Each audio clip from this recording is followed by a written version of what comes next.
வணக்கம். Big topic with Karthik MaayaKumar. El Nino இதை பற்றி பல விஷயங்கள் பேச போகிறோம். இதனால் அவ்வளோ முக்கியமானதா அப்படின்னு சில பேர் கேட்குறீங்கன்னா, சென்னை இப்போ மிதந்துக்கிட்டு இருக்குல்ல, இதுக்கான ஒரு வார்னிங் முன்னாடியே முன்வைக்கப்பட்டுச்சு. அப்போ ஏற்பட்ட விஷயம் சார் தான் தெளிவாக பேச போகிற நிகழ்ச்சிக்குள்ள போகலாம்.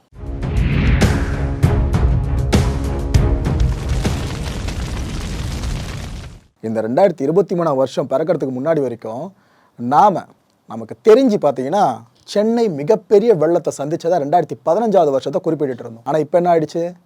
ஏப்பா அதெல்லாம் பெருவெள்ளம் கிடையாது, இதுதான் ரியல் பெருவெள்ளம்னு சொல்கிற அளவுக்கு அவ்வளோ தண்ணிங்க. சென்னை முழுக்கவும் தண்ணி. 2015 ஃப்ளட் டைமில் கூட குறிப்பிட்ட சில பகுதிகள் சார்ந்து மட்டும்தான் தண்ணி நின்றுட்டு இருந்துச்சு, வெள்ளக்காடாக மிதந்துச்சு. ஆனால் இப்போ சினாரியோ பார்த்தீங்களா, ஒட்டுமொத்த சென்னையிலையும் வெள்ளப்பெருக்கு. இது எப்படி எடுத்துக்க முடியும்? நாம் இதை சார்ந்து சில நாட்களாக இல்லைங்க, சில மாதங்களாகவே வார்ன் பண்ணிட்டு இருந்தோம்.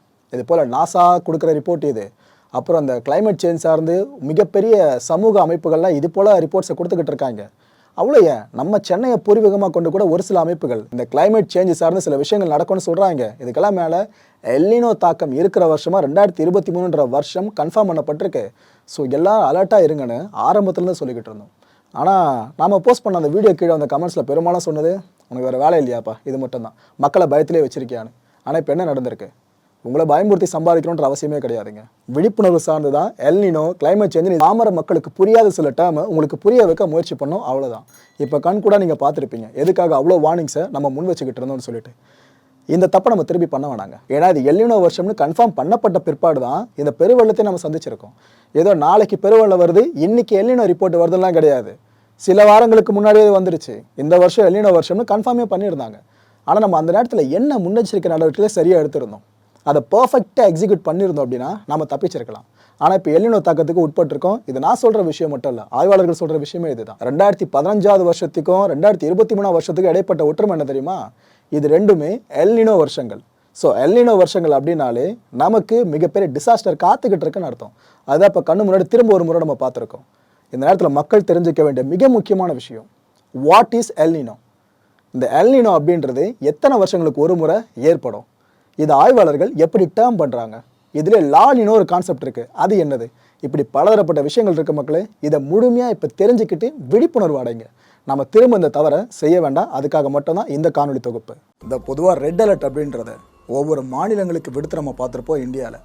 ஆனால் ஒட்டுமொத்த உலகத்துக்கும் ரெட் அலர்ட் விடுக்கப்பட்டால் எப்படி இருக்கும்? அப்பேற்பட்ட அலர்ட் அப்படின்றது ஒரே ஒரு புயல், ஒரே ஒரு மழை, ஒரே ஒரு வெப்பம், இது சார்ந்து இல்லாமல் எல்லா இயற்கை பேரிடர்களும் வானியல் சார்ந்த மாற்றங்களாக பெருசாக நிகழ வாய்ப்பு இருக்குது. ஸோ எல்லா நாடுகளும் உஷாராக இருங்க அப்படின்னு சொன்னால் எப்படி இருக்கும்? உண்மையிலேயே பேரழிவு சார்ந்த எச்சரிக்கைனா இதுதாங்க. நம்ம சென்னையை ஒரு பெரு வெள்ளம் புரட்டி போட்டுச்சு, ஞாபகம் இருக்கா? அந்த நேரத்தில் பல பேருமே முணுமுணுத்த பெயர் தான் எல் நீனோ. அப்படி இல்லைனா எல் நீனோ, இல்லைனா எல் நியானோ. இது எல்லாமே குறிக்கிறது எல் நீனோன்ற ஒரு வார்த்தை பதத்தை தான். இந்த எல் நீனோ அப்படின்றது 5 ஆண்டுகள் அப்படி இல்லைனா 7 ஆண்டுகளுக்குள்ள ஒரு முறை நடக்குங்க. 5 வருஷத்துக்கு ஒரு முறை, இல்லைனா 7 வருஷத்துக்கு ஒரு முறை. ஸோ அப்பேற்பட்ட வருஷமாக இந்த 2023 ஆய்வாளர்கள் இப்போ கிளைம் பண்ணுறாங்க. இந்த NOAAன்னு சொல்லுவாங்க, அமெரிக்காவோட national oceanic and atmospheric administration. இந்த அமைப்பு என்ன சொல்லியிருக்கு, கடந்த 3 ஆண்டுகள் வரைக்கும் லா நீனாவாக தான் இருந்துச்சு. ஆனால் அது இப்போது எல் நீனோவா அடுத்த கட்ட நீட்சி அடைஞ்சு போயிருக்கு. இது வழக்கமாக நடக்கிறது தான். ஆனால் எல் நீனோட தாக்கம் இந்த வாட்டி எந்த அளவுக்கு இருக்க போகுதுன்றதா எங்களுக்கு மிகப்பெரிய அளவுக்கு எதிர்பார்ப்பாக இருக்குன்னு ஆய்வாளர்கள் சொல்லியிருக்காங்க. இது நல்ல விஷயம்னு நினைக்காதீங்க, முழுக்க முழுக்க நெகட்டிவானது. அதுனாப்பா எல் நீனோ புரியல அப்படின்னு கேட்டிங்கன்னா, இப்போ அதை பற்றி முழுசாக சொல்கிற மக்களே, இந்த பசிபிக் பெருங்கடல் இருக்குல்ல, இதோட கடல் பரப்பு சார்ந்து ஏற்படுற வெப்பம் இருக்குது பாருங்கள், அது அதீத லெவலில் எட்டும். ஸோ இது போல் அதீத லெவலில் எட்டுதில் இதுதான் 5 வருஷங்களுக்கு ஒரு முறை, இல்லைனா 7 வருஷங்களுக்கு ஒரு முறை நடக்கும். அப்பேற்பட்ட வருஷமாக இந்த வருஷம் பதிவாகிருக்குன்றாங்க. இதனால் என்ன ஆகும்னா, எங்கெங்கெல்லாம் மழை பெய்யணுமோ அங்கே பெய்யாமல் மாறா வெயில் பயங்கரமாக அடிக்கும். எங்கெங்கெல்லாம் வெயில் அடிக்கணுமோ அந்த இடத்துல மழை கொட்டி தீர்க்கும். இந்த சன் அப்படின்றது இங்கே இருக்க வேண்டியது இந்த பகுதிகள் சார்ந்து, இது அப்படியே இந்த பக்கம் வந்து இங்கே மழைப்பொழிவு இருக்க வேண்டிய பகுதிகள் அப்படியே உல்ட்டாவாக மாறும். பருவம் தவிர ஒரு விஷயம் நடக்கும்னு சொல்லுவாங்களே, அதுக்கு பேஸ்மெண்ட்டே இந்த எல் நீனோ தான். இந்த வெதர் ஃபினாமினான எல் நீனோ இருக்குல்ல, இது ஆக்சுவலாக இந்த சர்ஃபேஸ் வாட்டர் டெம்பரேச்சர் இருக்குல்ல, இந்த கடல் நீரோட மேற்பரப்பு, அங்கே அதீதமான வெப்பம் ஏற்படுங்க. இதோட விளைவு என்ன ஆகும்னா, இந்த வெதர் பேட்டர்ன்ஸ் எல்லாமே காம்ப்ளெக்ஸாக மாறும். ஒரு மனுஷனுக்கு குழப்பம் ஏற்பட்டால் எப்படி இருக்குமோ இதே மாதிரி வெதரில் குழப்பம் ஏற்பட்டால், உச்சகட்ட குழப்பம் ஏற்பட்டால் எப்படி இருக்கும்? இதுதான் எல் நீனோ. இதை இன்னும் உங்களுக்கு டெப்த்தாக புரிய வைக்கிறதா இருந்தால் இந்த டயக்ராமை பாருங்கள். இது ஆக்சுவலாக நார்மல் கண்டிஷனில் இப்படி தாங்க இருக்கும். இந்த கடல் பரப்பு இருக்குல்ல, பசிபிக் பெருங்கடல் பகுதி, அந்த இடத்த வச்சுங்க இப்படி தான் இருக்கும். அதில் என்னென்ன ப்ராசஸ் நடக்கும்னு பார்த்தீங்கன்னா, நார்த் அவுட் ப்ளோயிங் விண்ட்ஸை உங்களால் பார்க்க முடியும், வார்ம் சர்ஃபேஸ் வாட்டரை பார்க்க முடியும், ஹை பிளாங்க்டன் கான்சன்ட்ரேஷனையும், layer of cool nutrient rich வாட்டரையும் இதில் ஃபுல்லாக பார்க்க முடியும். இதில் முக்கியமான ப்ராசஸ் நடக்கும் அப்வெல்லிங் அப்படின்ற ப்ராசஸ். இது நார்மல் கண்டிஷன்ஸாக எப்போவுமே இருக்கிறது. இந்த எல் நீனோ ஈவெண்ட் இருக்குல்ல, அது 5 வருஷங்களுக்கு ஒரு முறை இல்லைனா 7 வருஷங்களுக்கு ஒரு முறை. அந்த எல் நீனோ ஈவெண்ட் அப்போ பார்த்தீங்கன்னா இந்த ப்ராசஸே அப்படியே தலைகீழாக மாறிவிடுங்க. அப்வெல்லிங்கிற ப்ராசஸே நடக்காது. அதாவது ட்ரேட் விண்ட்ஸ்னு ஒன்று இருக்கும். இந்த சவுத் அமெரிக்காவிலேருந்து இந்த பக்கமாக ஆஸ்திரேலியா வரைக்கும் வர்ற ஒரு காற்று, இதோட திசை இருக்குல்ல, நேர் திசைக்கு மாறிடும். இப்படி வர வேண்டிய காற்று இந்த பக்கம் ஃபுல்லாக திரும்பும். ஸோ இதனாலேயே வெதர் கண்டிஷன் காம்ப்ளெக்ஸான சுச்சுவேஷனை எட்டிடும். எதிர் திசையில் எல்லாமே நடந்துகிட்டு இருக்கும். இந்த கோல்டு வாட்டர் இருக்குல்ல, இதை இந்த வார்ம் வாட்டர் அப்படியே கீழே தள்ளும் இந்த எல் நீனோ ஈவெண்ட் அப்போ. இதனால் என்ன ஆகுனா, இந்த கோல்டு வாட்டர் தேடி தானே மீன்கள் அதிகமாக பயணிக்கும், அங்கே தான் அதிகமாக இருக்க விரும்பும். ஸோ அந்த இடங்கள் ஃபுல்லாக வார்மாக மாறிடுச்சுன்னா மீன்கள் என்ன பண்ணும்? ஸோ மீன்கள் அண்ட் கடல்வாழ் உயிரினங்கள் மைக்ரேட் ஆக ஆரம்பிச்சிடும். எந்த இடத்துல இருக்குங்களோ அங்கேருந்து வேறு இடத்துக்கு போக ஆரம்பிச்சிடும். இதோட ஃபைனல் இம்பேக்ட் என்ன ஆகும்னா, இந்த நியூட்ரியன்ட் ரிச் வாட்டர் இருக்குல்ல, இதோட அப்வெல்லிங் ப்ராசஸ் அப்படின்றது முழுக்க முழுக்க நிறுத்தவே பட்டுரும். எப்போவுமே நடந்துட்டு இருக்க செயல்பாடு அப்படியே தலைகீழாக புரட்டி போடப்படுது. ஸோ இதனால் அந்த இடத்துல மீன் கூட இருக்காது. மீன்களை பிடிக்கலாம் மீனவர்கள் வந்தாங்கன்னா அவங்களுக்கு தொழில் பெருசாக ஓடவே ஓடாது. ஏன்னா மீன்கள் கிடைச்சாலும் தொழில் ஓடுறதுக்கு. இதுதான் ஆரம்ப கட்ட புள்ளியே எல் நீனோ ஈவெண்ட்டோடது. சரிப்பா, இதெல்லாம் மீனவர்கள் மட்டும் தான் பாதிப்பாங்க அப்படின்னு கேட்டிங்கன்னா கிடையாது. இது ஆரம்ப கட்ட புள்ளின்னு முதல்லயே சொல்லிட்டேன். இதுக்கப்புறம் தான் ஒட்டுமொத்த நாடுகளும் பொருளாதார சரிவே சந்திக்கிற பல விஷயங்கள் ஏற்படும். ஏன்னா இங்கே ஆரம்பம் நடந்ததுமே அதுக்கப்புறம் பருவம் தவறின மழை ரொம்ப பெரிய அளவுக்கு அடித்து துவைக்கிறது, 1 மாதம் பெய்ய வேண்டிய மழை 1-2 நாள்லேயே அடர் மழையை அடித்து வெளுக்கிறது, இது எல்லாமே நடக்கும். இது இன்னும் உங்களுக்கு அட்வான்ஸாக சொல்கிறதா இருந்தால் இந்த விளக்கப்படம் உதவும் மக்களே. இந்த எல் நீனோ ஃபினாமினன் இருக்குது பார்த்தீங்களா, இது ஆக்சுவலாக நார்மல் இயர். ஒவ்வொரு வருஷமும் இந்த எல் நீனோ தாக்காத வருஷங்கள் இருக்குல்ல, அந்த வருஷங்களில் சவுத் அமெரிக்காவில் ஆரம்பித்து ஆஸ்திரேலியா வரைக்கும் இந்த ட்ரேட் விண்ட்ஸ் இருக்குது பாருங்கள், அது பயணப்படும்.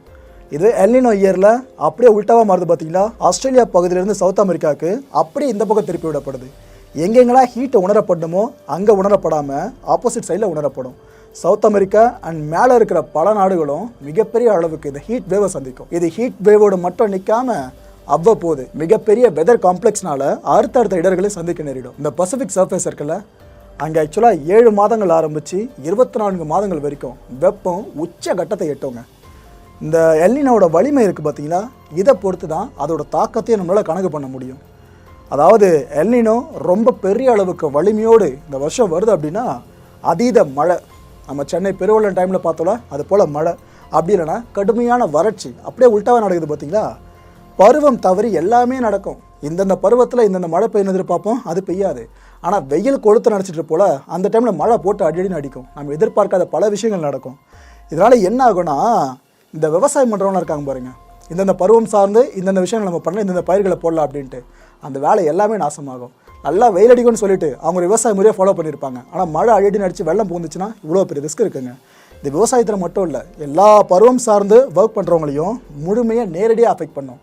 பொருளாதாரம் மிக கடுமையாக பாதிக்கப்படும். ஏப்பா இதெல்லாம் ரைட்டு, ஆனால் எதுக்கு இந்த பேர் எல் நீனோ புதுசாக இருக்குது அப்படின்னு கேட்டிங்கன்னா அதை பற்றி சொல்கிற மக்கள். இந்த தென் அமெரிக்க கரையோர பகுதிகளில் அப்போ இருந்த மீனவர்கள் சில பேர் கடலுக்கு மீன் பிடிக்க போயிருக்காங்க. அப்போ சூடான கடல் நீரில் அங்கே மீன் பிடிச்சோம் அப்படின்ட்டு அவங்க மீன் பிடிச்சிட்டு வந்த பிற்பாடு அங்கே இருக்க மக்கள்கிட்ட சொல்லியிருக்காங்க. ஆக்சுவலாக அந்த நேரம் அவங்க மீன் பிடிச்சிட்டு இருந்த அந்த நேரம் கிறிஸ்மஸ் கொண்டாட போயிட்டு இருந்த நேரமா. ஸோ இந்த நேரத்தில் கடலில் வெப்பம் இந்தளவுக்கு உயர்ந்திருக்குல்ல, இது எல்லாத்தையும் கூட்டி தான் கடைசியில் எல் நீனோ அப்படின்ற ஸ்பானிஷ் வார்த்தையை கொண்டு வராங்க. இதுக்கு என்ன தமிழாக்கம்னா, சிறுவன் குழந்தை இயேசு இருக்கார்ல, இவரை குறிக்கிறதுங்க. ஸோ எல் நீனோ அப்படின்றது எங்கே வந்து யார் பேரை குறிக்குது பார்த்தீங்களா. என்னது ஆரம்ப கட்டத்தில் யாருக்கும் பெருசாக இதை பற்றி தெரிலன்றதுனால, இது போல் தகவல் வெளியே வந்ததுனாலேயே அந்த டைமில் அதீத வெப்பம்னு சொல்லிட்டு இந்த பேரை சூட்டினாங்க. இதை தான் நம்ம இப்போ வரைக்கும் ஃபாலோ பண்ணிக்கிட்டு இருக்கோம். இந்த எல் நீனோ மாதிரியே லா நீனான்னு ஒன்று இருக்குது. இது என்னென்னா, எல் நீனோ சார்ந்து ஏற்படுற மாற்றங்கள் இருக்குல்ல, அது அப்படியே உல்ட்டாவாக நடக்கும். இந்த பக்கம் ஒரு விஷயம் நடக்கிற எல் நீனோவில் பார்த்துட்டு போல அது அப்படியே இந்த பக்கமாக உல்ட்டாவாக நடக்க ஆரம்பிக்கும். அதுக்கு தான் லா நீனா அப்படின்னு பேர். இதுவும் ஆக்சுவலாக பசிபிக் வெப்பம் சார்ந்தது தான். ஆனால் இங்கே வெப்பம் குறையும், ஆனால் எல் நீனோ கேஸில் வெப்பம் ஏறும். இந்த லா நீனா அப்படின்ற வார்த்தையும் ஸ்பானிஷ் மொழியிலேருந்து எடுக்கப்பட்டது தான்.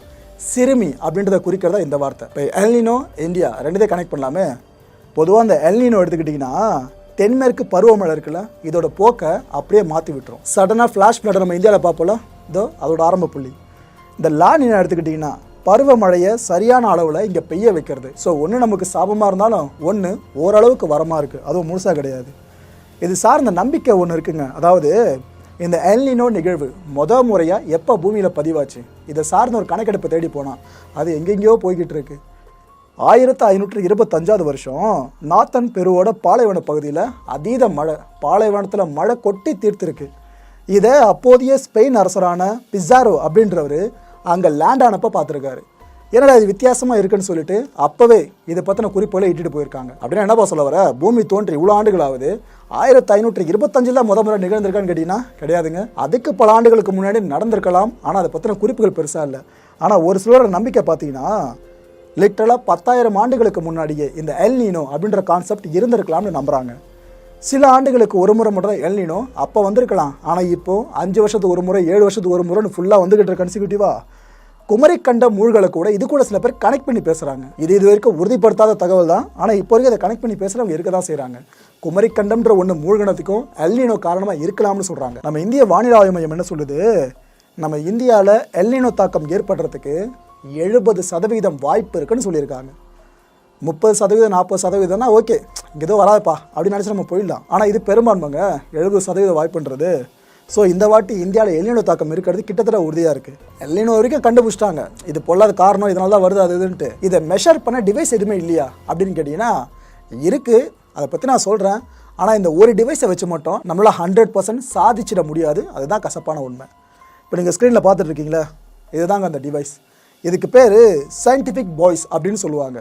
பாய்ஸ்னால் தமிழ் இல்லாமல் மிதவைன்னு சொல்லுவோம். இது மிதக்குதில்ல, அதனால் அதுக்கு அந்த பேரை வச்சுட்டாங்க. உலகளாவிய தலை சிறந்த சயின்டிஸ்டாக இருக்கட்டும், கவர்மெண்ட்ஸ் பல நாடுகளை சேர்ந்த அரசாங்கங்களாக இருக்கட்டும், என்ஜிஓஸ் நான் கவர்மெண்ட் ஆர்கனைசேஷன்ஸ் இவங்களாக இருக்கட்டும், இந்த 3 அமைப்புகளும் சேர்ந்து டேட்டாஸை கலெக்ட் பண்ணுவாங்க.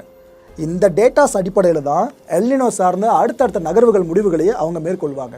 ஓகே, இந்த டேட்டா இதை சொல்லுது, அடுத்து நம்ம இதை பண்ணலாம், ஸோ இந்த வருஷம் எல் நீனோக்கு வாய்ப்பு இருக்காது, இதுன்னு எல்லா முடிவுகளும் இந்த டேட்டாஸ் அடிப்படையில் தான் நடக்கும். இந்த டேட்டாஸ் அவங்க எங்கேருந்து எடுக்கிறாங்கன்னு பார்த்தீங்கன்னா அப்போ தான் இந்த டிவைஸ் உள்ள வருதுங்க. இந்த சயின்டிஃபிக் பாய்ஸ் நடு கடலில் இந்த டிவைஸை மிதக்க வச்சுருப்பாங்க. இது ஆக்சுவலாக பார்க்குறதுக்கு இந்த ஃப்ளோரசன்ட் பளிச்சு நிறம் இருக்குல்ல, இதில் தான் ஃபுல்லாக தென்படும். இந்த பிளாக் பாக்ஸ் கான்செப்ட்லாம் கேள்விப்பட்டிருப்பீங்களே, அதோட நிறம் சார்ந்த ஒரு காரணம் கேள்விப்பட்டிருப்பீங்க.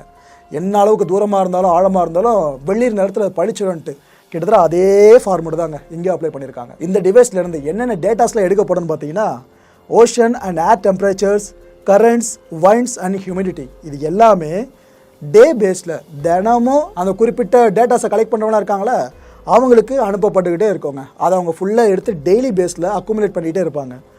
இந்த குறிப்பிட்ட டிவைஸோட வேறு சில பயன்பாடுகள் எடுத்துக்கிட்டிங்கன்னா லொக்கேட்டர்ஸாகவும் இதை பயன்படுத்துவாங்க. அண்ட் இந்த ஷிப்ஸ்லாம் இருக்குல்ல, அதோட வார்னிங் பாயிண்ட்ஸாக கூட இதை பயன்படுத்துவாங்க. The extreme L Niño condition, இந்த வார்த்தைகளுக்கு இப்போ வலு சேர்ந்துருக்கோன்னு நினைக்கிறேன். சரி, ரைட்டு விடுங்க. ஏற்கனவே சென்னை இப்படி மிதந்துக்கிட்டு இருக்கு, இது பத்தாதுன்னு செங்கல்பட்டில் ஒரு விஷயம் நடந்திருக்கு. சரி, அங்கே மட்டும் தான் பார்த்தா இன்னும் சில பகுதிகள்லையும் நம்ம இந்தியாவிலங்க, தமிழ்நாட்டை பேஸ் பண்ணி மட்டும் சொல்லலை, நம்ம இந்தியாவில் இன்னும் சில பகுதிகள்லையும் இதே விஷயம் அரங்கேறி இருக்கு. ஒரே நேரம் சார்ந்து நில அதிர்வு செய்தியை கேட்டிங்களா?